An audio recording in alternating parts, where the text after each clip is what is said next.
Good morning everyone, welcome back to my channel. दोस्तों देखिए, कितना सुंदर मौसम हुआ है, कितना प्यारा वेदर है। बहुत ही अच्छा लग रहा है ना। ज़्यादा धूप है ना ज़्यादा ठंड है, और कितना उजेला, कितनी रोशनी है। लेकिन हम लोग अपने घर में कैद हैं, क्योंकि हमारे घर के जस्ट सामने पूरी रोड को ब्लॉक करता हुआ एक टेंट लगाया गया है। क्यों लगाया गया है वो मैं बताती हूँ आपको। और हमारे यहाँ से कहीं बाहर निकलने का रास्ता भी नहीं छोड़ा है कि हम कहीं जा सकें। अपने घर में ही हम लोग कैद हैं। और आज दुकान वगैरह सब बंद रखी है, किसी ने कुछ नहीं ओपन किया। इतनी चहल पहल, इतनी आवाज़ें, इतनी रौनक कि फिर मैं सोच रही थी कि पता नहीं मैं बनाऊं कि नहीं बनाऊं, क्या करूं।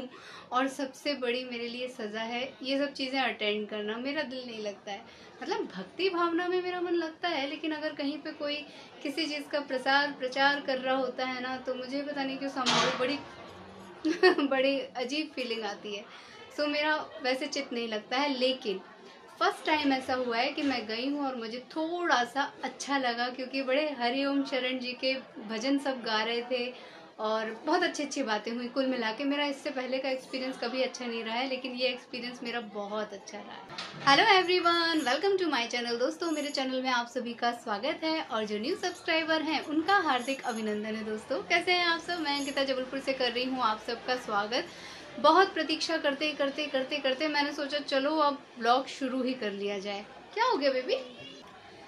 उत्कर्ष की आंख में कुछ प्रॉब्लम हो गई है, तो मिलते हैं एक छोटे से ब्रेक के बाद। आंखों में आई ड्रॉप डाल दिया है। उत्कर्ष की आंख में कुछ चला गया है सडनली, और वो बिल्कुल भी आंख नहीं खोल पा रहा था। एकदम तर तर तर तर पानी आना शुरू हो गया था। हो सकता है कुछ चला गया हो। वैसे आज मेरा मूड तो नहीं था ब्लॉग बनाने का, लेकिन फिर लगा कि बहुत ज़्यादा गैप हो रहा है, अब बना ही लेना चाहिए। चलो, कुछ बातें आप लोगों से कर लेनी चाहिए। हमारे यहाँ कॉलोनी में जस्ट घर के ठीक सामने जो है एक फंक्शन है। फंक्शन क्या, उन्होंने अपने घर का उद्घाटन किया है। कंस्ट्रक्शन तो वैसे भी बहुत सारे हो ही रहे हैं, तो सबके अपने अपने घर हैं, दो दो तीन तीन माले बन रहे हैं, तो सबके उत्साह में शामिल होना तो ज़रूरी होता है। और उन्होंने सत्यनारायण भगवान की कथा रखवाई थी। आज पूर्णिमा भी है, और उन लोगों ने वो लोग ना सत्संग करवाते हैं। उनके कोई सदगुरु जी हैं, उनके सब आते हैं। क्या बोलते हैं उनको, अनुयायी जो बोलते हैं, वो आते हैं और वो सत्संग करते हैं, कीर्तन करते हैं। तो अच्छा लगता है। लेकिन थोड़ा सा मुझे इसमें प्रॉब्लम होती है। इस बार ना सबसे बड़ी प्रॉब्लम पता है क्या हुई, कि हमारे घर के दोनों गेट एकदम उन्होंने पंडाल से ढक दिया। अब ना जाने का रास्ता समझ में आ रहा है, ना कुछ समझ में आ रहा है। ये लोग भी अपनी गाड़ी वगैरह दूर खड़ी करके, ये लोग तो लड़के हैं, कहीं से भी कूद फाद के आ जा रहे हैं। मैं कैसे जाऊँ, वो भी साड़ी पहन के? मैंने सुबह से बड़ा संकोच कर रही थी कि मैं जाऊँ कि नहीं जाऊँ, जाऊँ कि नहीं। और जाना ज़रूरी होता है भाई, लोग अपनी खुशी में जब आपको बुलाते हैं तो जाना ही चाहिए। अब मैं बड़े असमंजस में थी, जाने का मूड नहीं था, लेकिन जब वहाँ से भजन कीर्तन शुरू हुए ना, तब मैं अपने आप को नहीं रोक पाई। फिर तो मैं जल्दी जल्दी झटपट तैयार हुई और भाग गई। बहुत अच्छे भजन बज रहे थे, बहुत अच्छे बज नहीं रहे थे, वो लोग गा रहे थे, बहुत अच्छे। हाँ, मैंने वहाँ की चीज़ें शूट नहीं की, क्योंकि मुझे बहुत ऑड लगता है। अच्छा बढ़िया माहौल बना हुआ है, बहुत अच्छा। लोग संगीत का मज़ा ले रहे हैं, कीर्तन में मगन होकर डांस वांस कर रहे हैं। महिलाएं तो उठ के खड़ी हो जाती है ना, कृष्ण भगवान का जब कीर्तन शुरू होता है तो झूमने लग जाती हैं। और मैं खड़े होकर ऐसे वीडियो बनाऊँ तो मुझे बहुत अजीब लगता है। वैसे भी मैं यहाँ की बहू हूँ तो मुझे बहुत शालीनता का परिचय देना पड़ता है। और जब कभी ऐसे चुलबुलापन या कुछ ऐसी चीज़ें करनी होती है, तो देखो उसके लिए तो विवेक जी मुझे घुमाने ले ही जाते हैं ना। वहाँ जितनी ऊधम चाहे उतनी कर लो, लेकिन यहाँ तो भाई ध्यान रखना पड़ता है। और साथ में उत्कर्ष के एग्ज़ाम्स, अब जो है सीधे उसके एग्ज़ाम शुरू होने वाले हैं। आज से स्कूल उसके बंद हो गए हैं, तो मेरे ऊपर डबल प्रेशर हो जाता है। मैं सोचती हूँ ब्लॉग बनाऊंगी बनाऊंगी बनाऊंगी, फिर सोचती हूँ कि नहीं यार, एक बार एग्ज़ाम हो जाने दो, निश्चिंत होगी। क्योंकि वो टाइम ना हमारा क्लैश होता है, उसके साथ मेरा टाइम बहुत क्लैश होता है। अब हो सकता है मैं छुट्टियों में मैनेज कर लूँ, क्योंकि छुट्टी में मुझे मैक्सिमम टाइम मिल जाता है ठीक से सब चीज़ें एडजस्ट करने का। स्कूल की भागम भाग में ना थोड़ा सा प्रॉब्लम हो रही थी, बट ठीक है, मैडम ने पूरा का पूरा सिलेबस और वो सारी चीज़ें भेज दी हैं। सभी बच्चों को अच्छी हिदायत दी है कि भैया सब पूरा अच्छे से तैयार कर लो। और पेरेंट्स की जिम्मेदारी होती है, क्योंकि स्पेशली पेरेंट्स को बोला गया है, और उत्कर्ष के लिए तो मैं ही हूँ भाई लगना पड़ेगा। कभी कभी मुझे लगता है कि जैसे जैसे इसकी क्लास बढ़ेगी, पता नहीं मैं पढ़ा पाऊँगी कि नहीं पढ़ा पाऊँगी, कहीं मुझे ट्यूटर ना रखना पड़ जाए, क्योंकि उसके लिए मुझे बहुत पढ़ना भी पड़ जाता है कभी कभी, उसके लेवल का समझाने के लिए, ताकि उसे एक बार में अच्छे से समझ में आ जाए। मुझे 10 बार गुनना पड़ जाता है कि इसको कैसे समझाऊँ कि इसका कॉन्सेप्ट क्लियर हो जाए।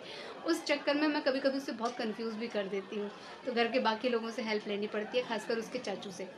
तो ऐसे ही मिला-जुला सा घर का हालचाल है। और जब तक ये सारा सब कार्यक्रम चलता रहेगा, ये एक दिन का नहीं होता है, 2-3 दिन के कार्यक्रम होते हैं। एक दिन पहले प्रिपरेशन शुरू होती है, फिर एक दिन कार्यक्रम चलता है, फिर अगले दिन सारी चीज़ें समेटती हैं, तो नॉइज़ पोल्यूशन बहुत होता है। और उसी से मैं डरती हूँ, उसी से मैं भागती हूँ, क्योंकि जब मैं आप लोगों से कोई चीज़ शेयर कर रही होती हूँ, बहुत सारे क्वेश्चंस आ रहे हैं कुछ-कुछ चीज़ों को लेके, मैं जब सोचती हूँ कि हाँ, आज मैं ये बना दूँगी, लेकिन जैसे ही नॉइज़ पोल्यूशन शुरू होता है ना, मेरा कंसंट्रेशन इधर-उधर हो जाता है और मेरा अंदर से उत्साह खत्म हो जाता है कि जब आप किसी को कोई चीज़ एक्सप्लेन कर रहे हो, आप जो चीज़ समझाना चाह रहे हो, उसमें अगर आपको कोई प्रॉब्लम होती है, कहीं से कुछ डिस्टर्बेंस होती है, तो आप समझा नहीं पाते हो ठीक से। तो मैं वेट कर रही हूँ कि भगवान जी, जल्दी से सारा माहौल शांत हो, जल्दी से सारा वातावरण शांत हो और मैं आप लोगों के रूबरू हो सकूँ। तो आज जो है अपने ब्लॉग को यहीं पे एंड कर ले रही हूँ। वाह! क्या खुशबू आ रही है खाना बनने की। लेकिन मुझे अपने रसोई में जाना है, अपने घर वालों के लिए खाना बनाने, क्योंकि सारे लोग बाहर का खाना नहीं खाते हैं, हलवाई के बना हुआ खाना नहीं खाते। मैं खुद नहीं खाती हूँ, उत्कर्ष नहीं खाते हैं, उत्कर्ष के दादा-दादी नहीं खाते हैं, सिर्फ़ इसके पापा और चाचू जो है दावत में शामिल होंगे और मैं बाकी सबके लिए खाना बनाऊँगी। सो मैं चलती हूँ अपनी रसोई में, आप लोगों से ले लेती हूँ विदा, मिलूँगी अपने नेक्स्ट वीडियो में। लेकिन जाने से पहले आप लोगों से रिक्वेस्ट करूँगी कि मेरे चैनल को सब्सक्राइब कीजिएगा, वीडियोस को लाइक कीजिएगा और अपनी फैमिली और फ्रेंड्स के साथ उसे शेयर कीजिएगा दोस्तों। और इसी तरह अपना प्यार और आशीर्वाद बनाए रखिएगा। भाई मैं चूड़ी जो है ना बहुत कभी कभार ही पहनती हूँ ना, इसलिए इसकी आवाज़ भी मुझे डिस्टर्ब करती है। बात कर रही हूँ या हाथ वाथ से एक्शन करती हूँ तो खन खन खन खन खन खन आवाज़ आती रहती है। चलिए लेती हूँ विदा, बाय बाय। खाने वाले ज़्यादा नहीं हैं और हम लोगों को सिर्फ पनीर भाता है, तो मैं बस एक सब्ज़ी और एक रोटी बनाऊंगी और प्रभु जी के गुण गाऊंगी, बस हो गया। सभी को ये बहुत ज़्यादा पसंद है और मैं और उत्कर्ष तो दोनों पनीर बहुत ही ज़्यादा पसंद करते हैं। तो आप लोग भी आइए हमारे साथ पनीर की सब्ज़ी और रोटी खाने के लिए, जल्दी से आ जाइए।